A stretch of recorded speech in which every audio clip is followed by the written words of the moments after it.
existem coletivos em todos os lugares, né, teatrais, mas eu acho que a forma como o teatro de grupo latino-americano se estrutura, eu acho que é uma característica muito particular da gente. Por mais que a gente tenha, por exemplo, né, tem algumas pessoas que estudam um pouco essa conformação, por mais que a gente tenha alguns pesquisadores que se debruçam um pouco sobre essa, tipo o André Carreira, o Narciso Telles, e que todos eles relatam a aproximação dos grupos brasileiros com o Odin, né, com o Eugênio Barba, como um momento de mudança um pouco nesse paradigma, nas estruturas de formação dos coletivos. Eu acho que, por mais que a gente tenha essa influência, a gente tem o Teatro de Soleil como uma referência também, né? Dentro dessa nossa estrutura, que ela é sempre muito eurocêntrica, sem desmerecer, porque são coletivos maravilhosos, mas eu acho que mesmo essas referências que podem ter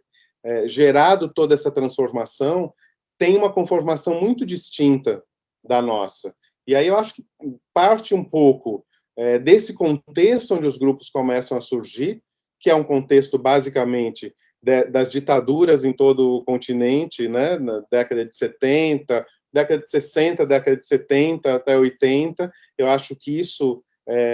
acaba sendo um fator de conformação de como esses grupos trabalham, né? A própria ideia, né, você vai pegar grupos como o La Candelária e o Teatro Experimental de Cali, que são dois grupos referenciais no aspecto dessa estrutura de criação coletiva.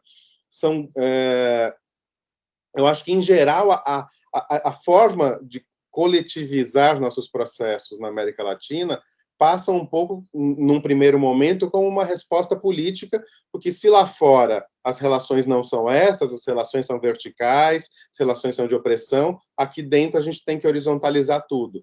né? Depois o tempo, obviamente, com abertura e etc., e mesmo com novos processos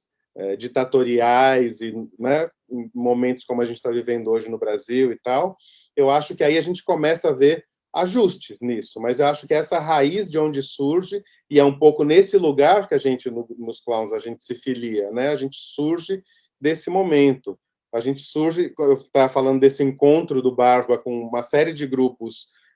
brasileiros no Festival Internacional de Londrina no começo da década de 90, a gente não tem acesso a isso. A gente está começando a fazer teatro no amadorismo do amadorismo, mas os ecos disso eles vão acompanhando o grupo a partir de então, né? Então acho que passa um pouco por essas questões e acho que acaba desenhando uma cara muito peculiar, muito particular da forma de trabalho e da forma de criação, né, dos grupos.